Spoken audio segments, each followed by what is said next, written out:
It's a strange thing when you realize the person you raised, the one you loved with all your heart, sees you not as a father but as an obstacle. It happened to me, and it came with a dose of bitter irony, considering my life's work. My name is Walter Thompson, and I want to tell you about how I found out my own daughter was trying to erase my mind for her own gain. My retirement had started out so well. After 40 years as a chemist, mostly in pharmaceutical research, I was looking forward to peace and quiet. My wife had passed a few years earlier, and the house felt a little too big, a little too empty. That's when my daughter, Eleanor, called. She insisted I move in with her. She said she wanted to care for me in my old age, make sure I was comfortable, and have me close. It sounded wonderful at the time. A chance to spend more time with my only child, to simplify things. I sold my old house, packed up my belongings, and moved into the spare bedroom of her suburban home. The house was a modest place, a 3-bedroom ranch with a small, manicured lawn. My room was at the back, overlooking a patch of hydrangeas. It was neat and clean, but always felt a little impersonal, like a guest room that never quite became home. Eleanor had a busy life. She worked as an accountant, and her days were filled with spreadsheets and client calls. I tried to help around the house, to be useful, but she always waved it off. "Dad, you've done enough," she'd say. "Just relax. That's what you're here for." Those first few weeks, I felt a familiar kind of weariness. I put it down to the move, the change of routine, the natural slowing down that comes with 73 years. Every morning, without fail, Eleanor would bring me a glass of what she called vitamin juice. It was a thick, pulpy orange concoction, usually served in a tall glass with ice. "For your health, Dad," she'd say with a bright smile. "Packed with everything you need." I was grateful. It tasted a little bitter sometimes, but I figured that was just the vitamins. But the tiredness didn't fade. It deepened. I felt tired every single day. Not just physically, but mentally.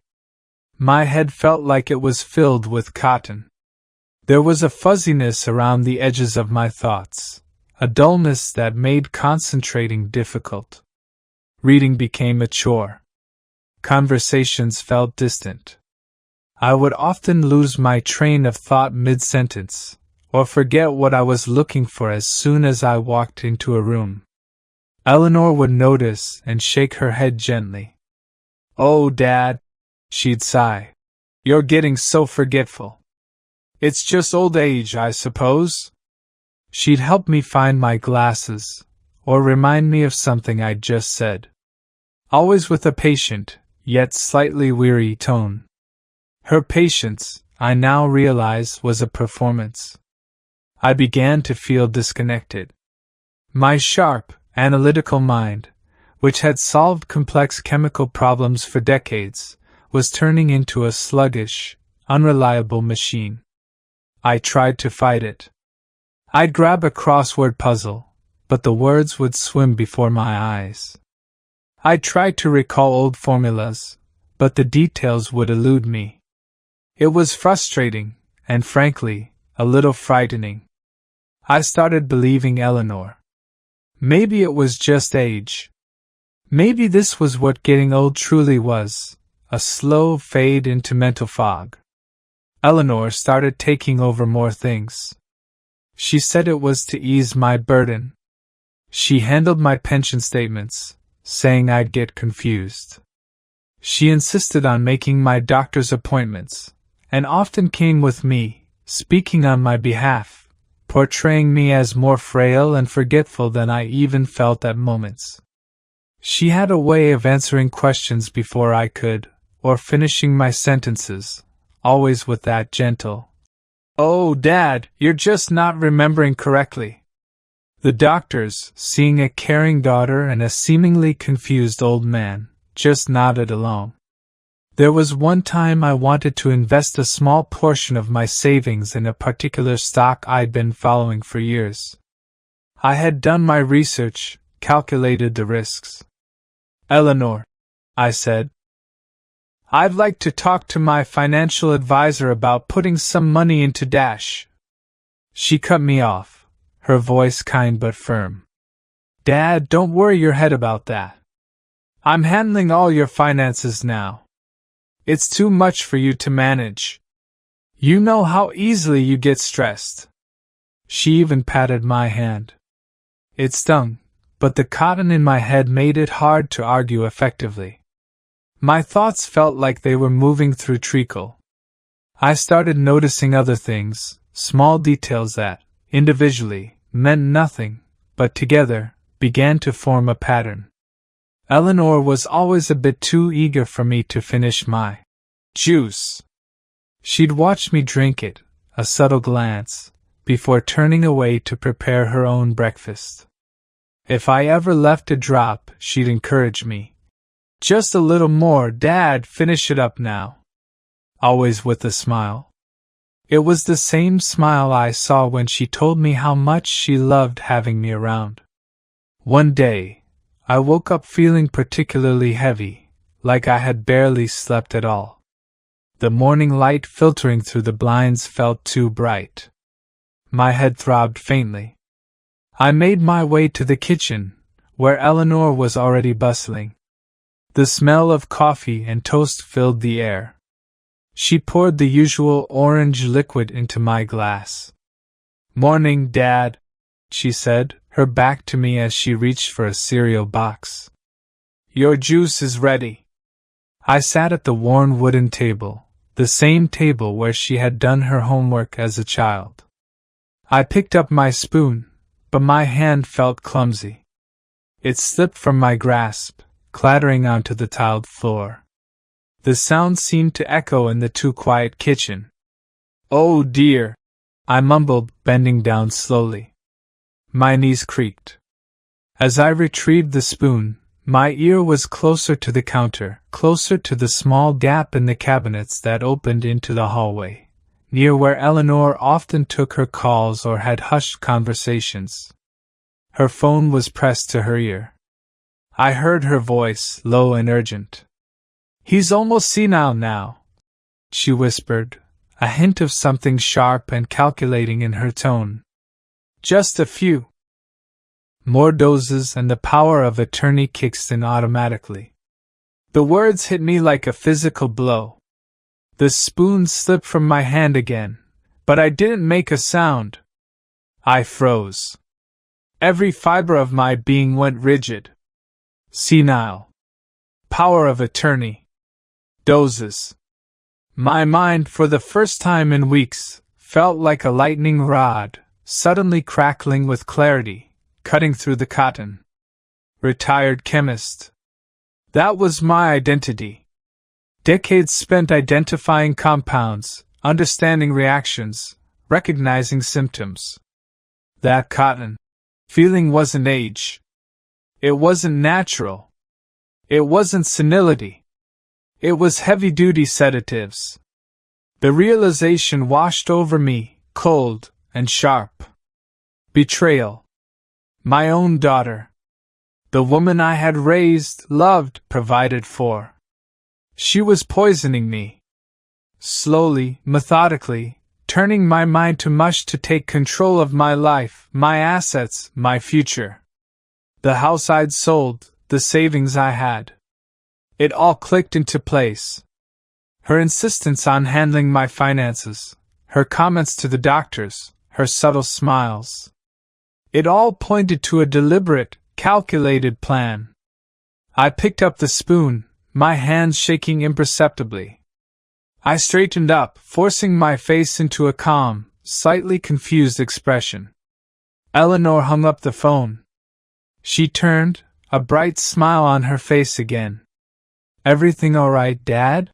she asked, walking over to the sink. "Yes, just dropped my spoon," I said, my voice sounding more normal than I expected. Clumsy me. I sat back down, my heart pounding a frantic rhythm against my ribs. I picked up the glass of orange juice.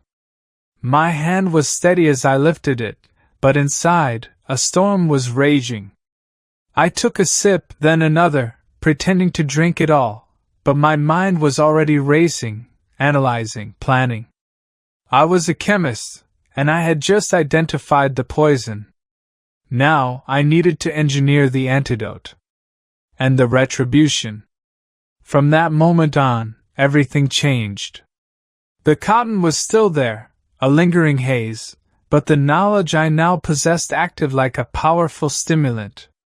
I became acutely aware, hyper-observant.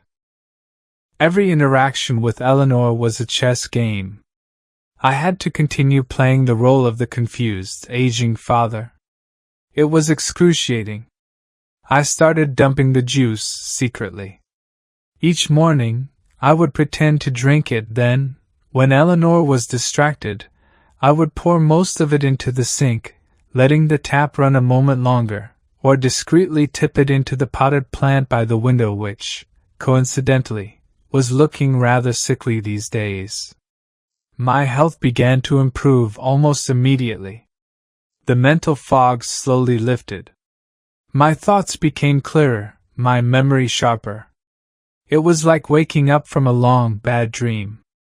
My revenge couldn't be rushed. I needed proof. I needed to catch her red-handed. I needed to ensure she couldn't deny it. And I needed to protect myself. Over the next few days, I observed her routine like a hawk. Eleanor kept the vitamin bottle in a kitchen cabinet high up, behind some seldom-used baking ingredients. She thought I was too old and weak to reach it, or too senile to even consider it. I watched her movements. She was meticulous, always making my juice right after she got out of bed, before she properly started her own breakfast. I started making small changes to my own routine. I began taking short walks around the block slowly at first, then picking up speed as my strength returned. Just getting some fresh air, I'd tell Eleanor. She'd nod, maybe make a comment about me needing to be careful. Every walk was an opportunity to clear my head, to plan. I needed to get a sample of that liquid. One afternoon, while Eleanor was out grocery shopping, I carefully retrieved the bottle. My hands were steady as I poured a small amount into a tiny, empty vial I had salvaged from an old travel kit. I quickly replaced the bottle, making sure everything looked untouched. This sample was my leverage. I couldn't test it myself in the house. That would be too risky. I needed an independent lab. I remembered a former colleague, Dr. Ramirez, from my old company. He now ran a private consulting lab. It was a long shot, but I needed someone I could trust. During one of my walks, I took a taxi to Dr. Ramirez's office. He was shocked to see me, and even more shocked by what I asked him to do. He agreed to test the sample confidentially. A few days later, he called me. The results were clear: a potent sedative, a benzodiazepine, in dangerously high concentrations. Illegal levels, especially when administered without consent. The rage I felt was cold, not hot. It was a scientist's rage, precise and focused. Eleanor wasn't just trying to disorient me, she was trying to incapacitate me, to effectively remove me from my own life. The next morning, I woke up with a plan fully formed. I had rehearsed it in my mind countless times. Today was the day. I was calm, collected, ready. My body felt stronger, my mind sharper than it had in months. I made my way to the kitchen at my usual time. Eleanor was already there, humming softly as she pulled out the usual orange juice carton. She poured a generous amount into my regular tall glass, then reached for the hidden bottle.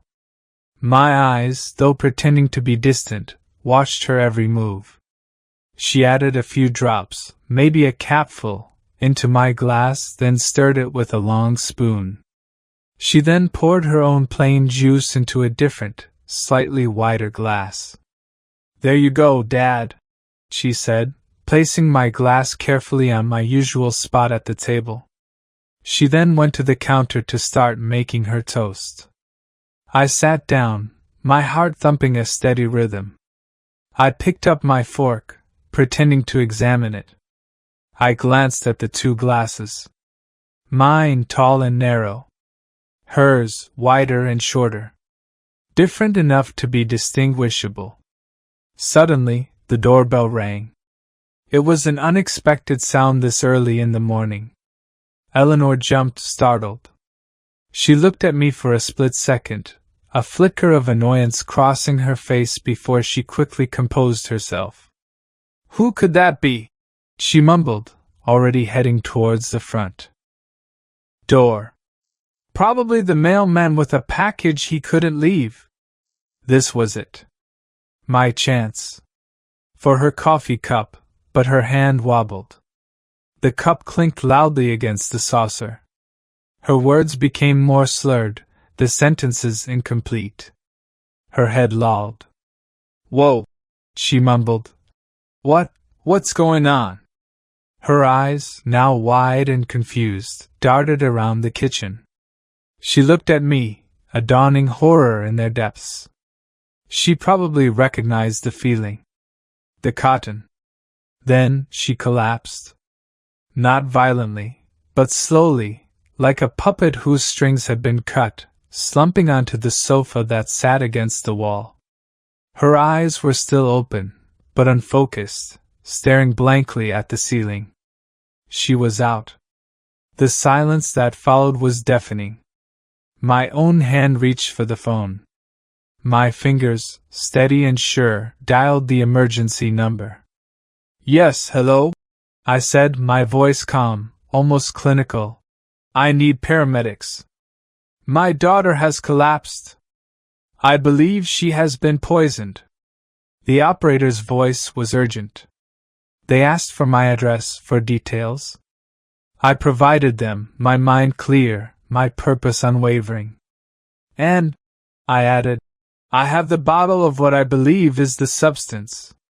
It's a clear liquid, labeled vitamin supplement, but I suspect it contains prescription tranquilizers."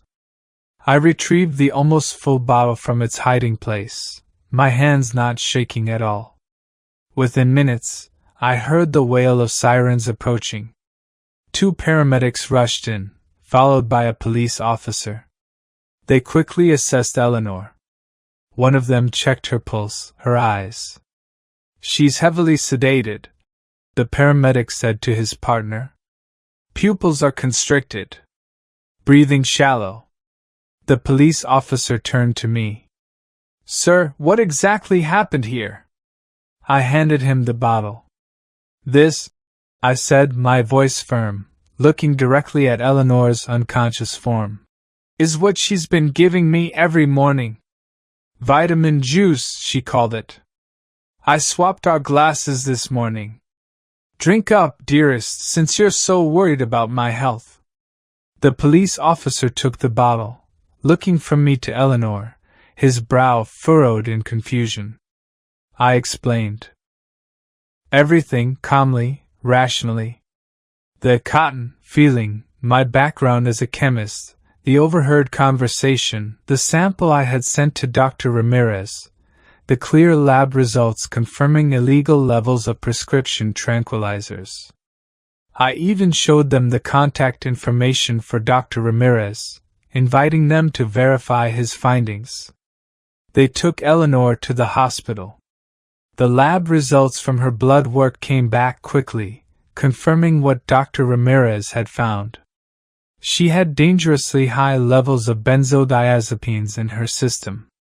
The evidence was undeniable. She was charged with elder abuse and poisoning.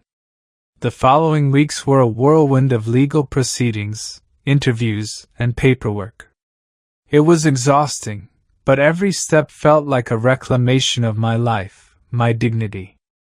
Eleanor's defense tried to paint me as confused, as having imagined things, but my detailed account, the lab results, and Dr. Ramirez's testimony were solid.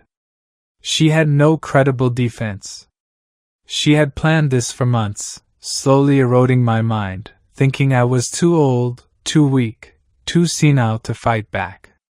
She had underestimated the retired chemist.